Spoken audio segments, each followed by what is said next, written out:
اللہ نے قرآن میں کتنی جگہ کہا؟ حجت کا لفظ استعمال فرمایا، برہان کا لفظ استعمال فرمایا، بینات کا لفظ استعمال فرمایا، فرمایا کہ نہیں فرمایا؟ نور کا لفظ استعمال فرمایا. سب کیا ہے؟ دلیل. دلیل کے ساتھ، دلیلوں کے ساتھ ہمیں اپنے دین پر عمل کرنا ہے. تو کوئی آدمی کہے کہ یہ کام کرو، ہم نہ پوچھیں کیا دلیل ہے، کس آیت میں ہے، کس حدیث میں ہے، کس کا فرمان ہے، ہم بس آپ نے کہہ دیا تو ہم مانیں، عمل کریں، یہ تقلید ہے. اب کہتے ہیں تقلید کیا ہے؟ کہتے ہیں تقلید جو ہے یہ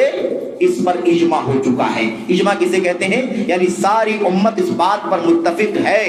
ساری امت اس بات پر متفق ہے کہ اب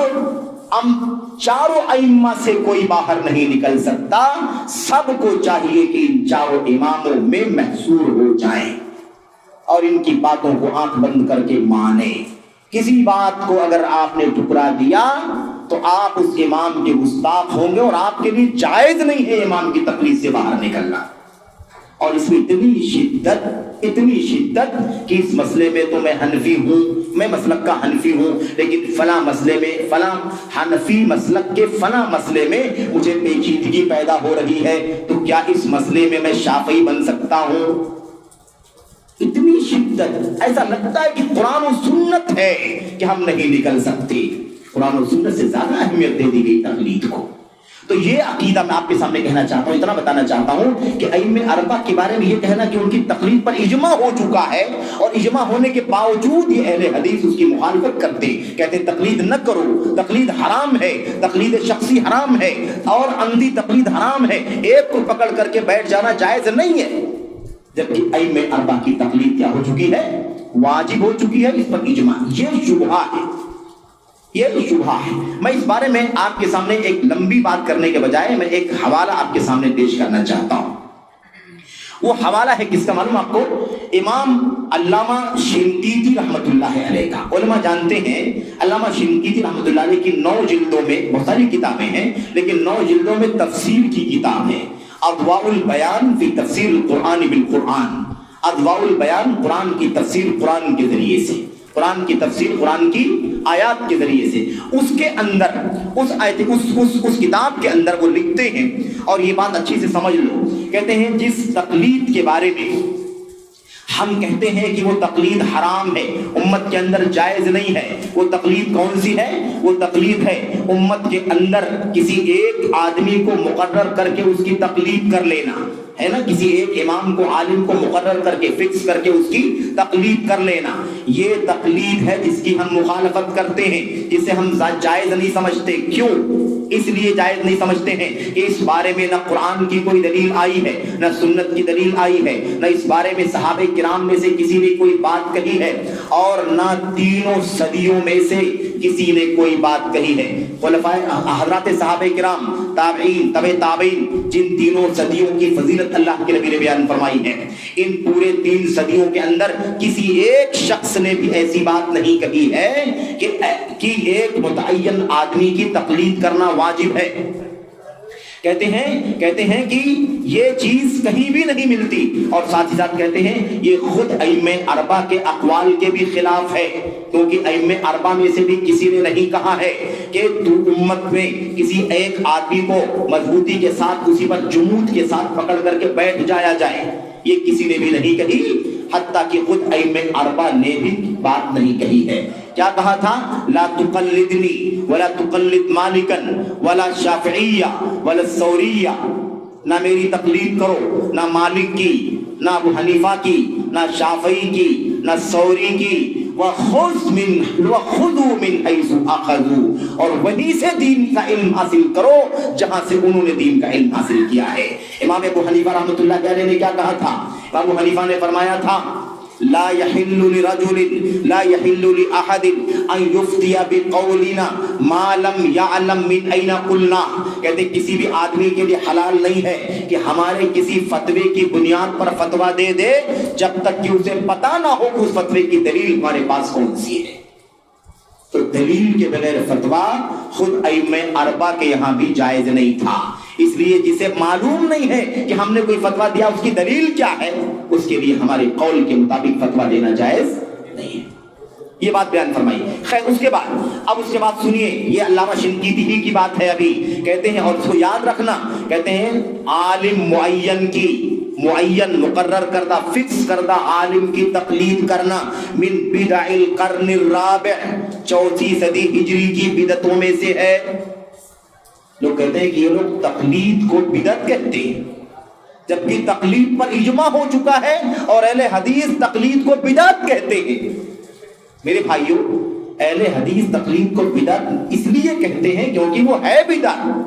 بدعت کسے کہتے ہیں؟ قرآن میں نہیں، سنت میں نہیں، صحابہ کے ہاں نہیں، تابعین نہیں، تبع تابعین نہیں، خود ائمہ اربعہ کے ہاں موجود نہیں ہے. 4 صدی ہجری میں 300 سال امت کے گزر گئے. اس کے بعد یہ تقلید کا مسئلہ آیا کہ ایک امام کو پکڑ کر کے بیٹھنا ضروری ہے.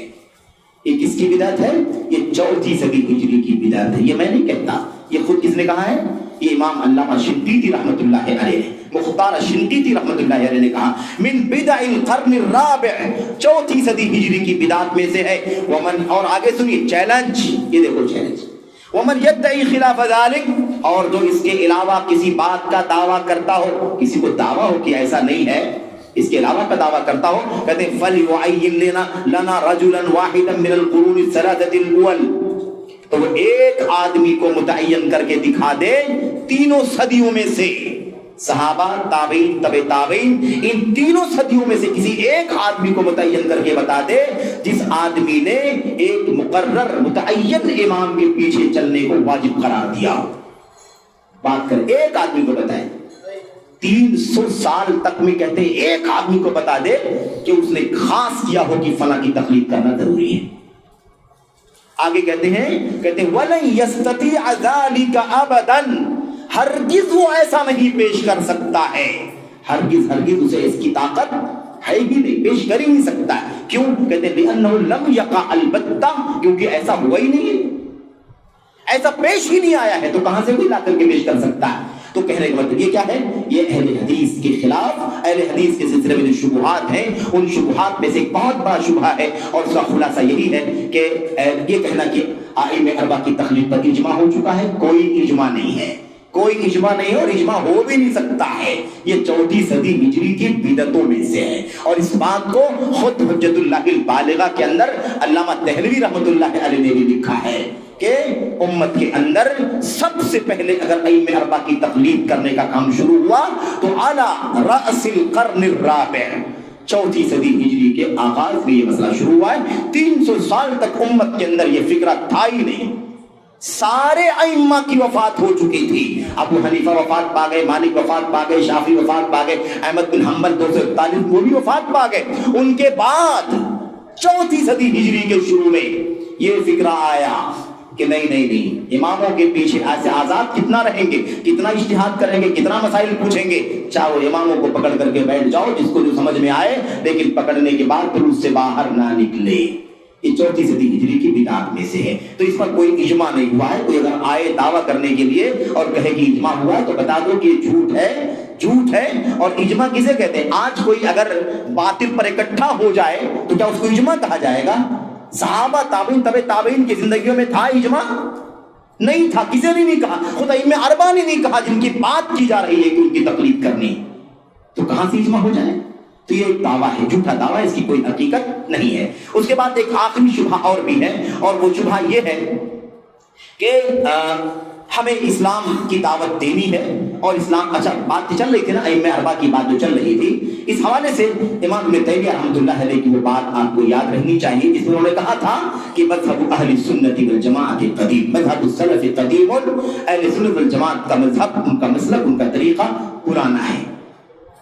وہ ابو حنیفہ سے پہلے ہے، مالک سے پہلے ہے، شافعی سے پہلے، احمد بن حنبل کے پیدا ہونے سے پہلے یہ ائمہ پیدا ہی نہیں ہوئے تھے. ظاہر سی بات ہے 80 ہجری میں سب سے پہلے امام زمانی اعتبار سے سب سے پہلے امام ابو حنیفہ ہیں، ان کی پیدائش 80 ہجری میں ہوئی ہے. میرے بھائیوں، اللہ کے نبی محمد رسول اللہ صلی اللہ علیہ وسلم کی وفات 11 ہجری میں ہو گئی کہ نہیں ہو گئی؟ 11 ہجری سے 70 سال کا عرصہ امام ابو حنیفہ کے پیدائش سے پہلے کا گزرا ہوا ہے. اس سے پہلے یہ راستہ تھا کہ نہیں تھا؟ صحابہ تابعین کا راستہ تھا کہ نہیں تھا؟ ابو بکر عمر عثمان علی کا راستہ تھا کہ نہیں تھا؟ وہ 1 لاکھ سوا لاکھ صحابہ کرام جو آپ کے ساتھ حجۃ الوداع میں موجود تھے، یہ مسلک تھا کہ نہیں تھا اہل حدیث کا؟ اللہ کے نبی صلی اللہ علیہ وسلم نے وہ مسلک جو اللہ کے نبی صحابہ کرام کو جو دیا تھا مسلک، وہ یہی تھا، میری بات اللہ کی بات میری بات، اسی پر تمہیں عمل کرنا ہے، اسی پر چلے یہ صحابہ۔ اب انہی صحابہ کو اللہ نے آئیڈیل بنا دیا، اسی کی ہم سب کو پیروی کرنی ہے۔ تو بہرحال یہ شبہہ بہرحال ختم ہو گیا۔ آخری بات جو تھی وہ یہ تھی کہ یہ ہمارے اپنے لوگوں کی بات ہے جو اہل حدیث ہیں، اور وہ بہت زیادہ کبھی کبھی بہت سارے لوگوں کے بہکاوے میں آ کر یا مثال کے طور پر ان کی بہت ساری باتوں سے الجھ کر یہ بات کہتے ہیں کہ ہمیں اپنا نام لینے کی کوئی ضرورت نہیں ہے، ہم قرآن و سنت کو حق مانتے ہیں، صحابہ کرام کے منہج کو حق مانتے ہیں، جو قرآن و سنت اور منہج حق پھیلائیں، ہمیں کوئی ضرورت نہیں ہے نام لینے کی۔ قرآن و سنت کا نام ہے، قرآن و سنت میں اہل حدیث کا نام ہے، قرآن و سنت میں سنت کا نام ہے، اس لیے ہمیں سنت کا نام لے کر کے قرآن و سنت پھیلانا ہے۔ قرآن و سنت پھیلانا ہے نام لے کر کے، حوالہ دے کر کے۔ ہم کیوں نہ کہیں کہ یہ حدیث میں اللہ کے نبی نے فرمایا ہے اور ہم حدیث پر عمل کرنے والے ہیں۔ اہل حدیث ہے اس لیے حدیث پر عمل کر رہے ہیں، اہل حدیث ہے اس لیے حدیث پر، اہل سنت ہے اس لیے سنت پر، اہل اثر ہے اس لیے اثر پر، ہے کہ نہیں؟ غربا ہیں، یعنی دنیا میں بڑا فساد پھیل چکا ہے، ان کی اصلاح کرنے والے اللہ کے نبی نے فرمایا تھا غربا کون ہوں گے؟ اللہ کے نبی نے فرمایا تھا کہ غربا ہوں گے، دین اجنبی ہو جائے گا، اسلام اجنبی ہو جائے گا۔ صحابہ نے پوچھا تھا اللہ کے نبی غربا کون ہے؟ دوسری روایت میں پوچھا غربا کون ہے؟ اللہ کے نبی صلی اللہ علیہ وسلم نے فرمایا تھا الذین یصلحون اذا فسد الناس، غربا وہ ہوں گے جب سارے لوگوں میں بگاڑ آ جائے گا تو تھوڑے لوگ صحیح راستے پر چل رہے ہوں گے، تو تھوڑے ہوں گے اس لیے اجنبی مانے جائیں گے، زیادہ ہوں گے بھیڑ ہوگی، وہ بھیڑ ان تھوڑے لوگوں کو اجنبی کہے گی۔ جیسے آج بے نمازی بہت زیادہ ہو چکے ہیں تو نمازیوں کو اجنبی سمجھتے ہیں، شرابی زیادہ ہو گئے تو شراب نہ پینے والوں کو اجنبی سمجھتے ہیں، ہے کہ نہیں یہ مسئلہ؟ میرے بھائیو، آج اگر کوئی بیان کرتا ہے ارے بے پردگی بہت عام ہو رہی ہے، تو بے پردگی اتنی عام ہو چکی ہے کہ ان پردہ نشین بہنوں کو بڑی تیکھی نگاہوں سے دیکھا جاتا ہے، وہ اجنبی ہیں۔ وہ حدیث نبی کریم صلی اللہ علیہ وسلم کی یاد آتی ہے، آپ نے فرمایا تھا اذا ترکت السنہ اذا ترک منہا شیء قالوا ترکت السنہ، بدعت کا دورہ ہو جائے گا، باطل عام ہو جائے گا، اتنا باطل عام ہو جائے گا، بدعت عام ہو جائے گی کہ ان بدعتوں میں سے اگر کوئی کسی چیز کو چھوڑ دے گا تو لوگ تانا دیں گے کہ سنت چھوڑ دی گئی ہے۔ قالوا ترکت السنہ، لوگ کہیں گے سنت چھوڑی جا رہی ہے۔ تو یہ معاملہ پیدا ہو جائے تو اس سے کوئی حق بدل نہیں جائے گا۔ آخری ایک بات اور ہے کہ اپنی تعداد کی قلت سے کبھی بھی وحشت محسوس نہیں کرنا، یہ نہیں سوچنا کہ ہم بہت تھوڑے ہیں، ہماری تعداد بہت تھوڑی ہے، وہ بڑی جماعت ہے، یہ بھی ایک شبہہ ہے، اور اس کو میں 1-2 منٹ میں بیان کر کے بات ختم کرتا ہوں۔ ایک شبہہ ہے جس کو کہتے ہیں، یہ شبہے کا نام ہے میجورٹی کا شبہہ، بڑی تعداد میں ہونے کا شبہہ، اور کیا کہتے ہیں السواد الاعظم، سواد اعظم ہیں، سواد اعظم کے بارے میں اکثر تو بیشتر جو روایتیں جو ہیں وہ ضعیف ہیں۔ آپ جان لیں علیکم بالسواد الاعظم، سواد اعظم کو لازم پکڑنا یعنی بڑی تعداد کو لازم پکڑنا، یہ ثابت کرتے ہیں ہمارے بہت سارے بھائی۔ تو یہ جان لینا ضروری ہے کہ بڑی تعداد کو لازم پکڑنے والی جو روایت ہے ان میں سے بیشتر روایتیں ضعیف ہیں۔ ایک آدھ روایت کی سند صحیح ہے تو اس کا یہ معنی نہیں ہے جو معنی لیا جا رہا ہے۔ حق پر چلنے والوں کو لازم پکڑو، حق پر چلنے والوں کو لازم پکڑو، جو حق پر جمع ہو، علیکم بالجماعہ، جماعت کو لازم پکڑو، یعنی جو حق پر ڈٹا ہوا ہے اس کو لازم پکڑو، یہ معنی ہے سواد اعظم کو لازم پکڑنے کا۔ کیوں؟ اس لیے کہ 73 میں سے 72 جہنم میں جائیں گے تو میجورٹی جہنم میں جا رہی کہ نہیں جا رہی ہے؟ تو سواد اعظم کہاں جا رہا ہے؟ سواد اعظم تو جہنم میں جا رہا ہے۔ تو کیا مطلب ہم سواد اعظم کو لازم پکڑیں، اب 72 لوگوں کے پیچھے چلیں اور اس کو چھوڑ دیں؟ الجماعہ، ما انا علیہ اليوم واصحابی، یہی اہل حدیث کی دعوت ہے، ما انا علیہ اليوم واصحابی، جس پر آج میں اور میرے صحابہ چل رہے ہیں وہی راستہ جنت کا راستہ ہے، اسی پر چلنے والے جنت میں جائیں گے، وہ کم ہو زیادہ ہو، یہاں کچھ ہو وہاں کچھ ہو، کوئی فرق نہیں پڑتا، یہ مشن جس کے پاس ہے وہ جنت میں جائے گا، یہ مشن جو ہے وہ جہنم سے بچے گا، وہی فرقہ ناجیہ ہوگا، وہی طائفہ منصورہ ہوگا۔ تو یہ بات نبی کریم صلی اللہ علیہ وسلم نے ہمیں سمجھا دی، اس لیے یہ مسئلہ نہیں آنا چاہیے۔ حضرت عبداللہ بن مبارک رحمۃ اللہ علیہ نے غالباً کہا تھا، اور بھی لوگوں نے کہا ہے یہ بات، کیا کہا تھا؟ علیکم بطریق السنہ، لوگوں سنت کے طریقے کو لازم پکڑو، سنت کی راہ کو لازم پکڑو، حدیث کی راہ کو لازم پکڑو، ولا تستوحش بقلۃ السالکین، کم چلنے والوں سے وحشت محسوس مت کرو۔ آخری بات ہے، چلنے والے کم ہیں سنت پر تو اس سے وحشت محسوس مت کرو۔ وَإِيَّاكَ، اور خبردار فرقوں کے پیچھے مت چلنا، اس راستے کے علاوہ جو راستے ہیں ان پر مت چلنا۔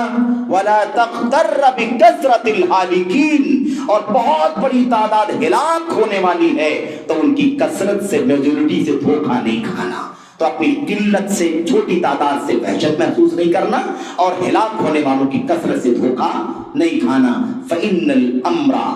الْأَمْرَ يَنْجَلِي، کیونکہ معاملہ کھل جائے گا، روشنی پیدا ہو جائے گی، انشاءاللہ روشنی پیدا ہو جائے گی۔ وَأَنْتَ عَلَى الْهُدَى الْمُسْتَقِيمِ، اور تم صراط مستقیم پر قائم رہو گے۔ تو اللہ سے دعا کرتے ہیں کہ اللہ تبارک و تعالیٰ ہمیں اور آپ کو اہل حدیث کا منہج، اہل حدیث کی حقیقت سمجھنے کی توفیق عطا فرمائے۔ اس بارے میں جو بہت ساری شبہات ہیں، بہت ساری غلط فہمیاں ہیں، اور ان میں سے چند باتوں کا تذکرہ آپ کے سامنے کیا گیا ہے سرسری طور پر، اللہ سے دعا ہے کہ اللہ عز و جل ہمیں اور آپ کو ان غلط فہمیوں سے، ان شبہات سے اپنے آپ کو بچانے کی توفیق عطا فرمائے، اور اللہ عز و جل اس خالص سنت کی راہ کو دنیا کے سامنے پیش کرنے کی، عام کرنے کی توفیق عطا فرمائے۔ ساری تکلیفوں کے باوجود بھی اس مشن پر اللہ ہم سب کو استقامت کی توفیق دے، آمین رب العالمین، وصلی اللہ وسلم وبارک علی نبینا محمد وعلی آلہ وصحبہ اجمعین۔ السلام علیکم ورحمۃ اللہ وبرکاتہ۔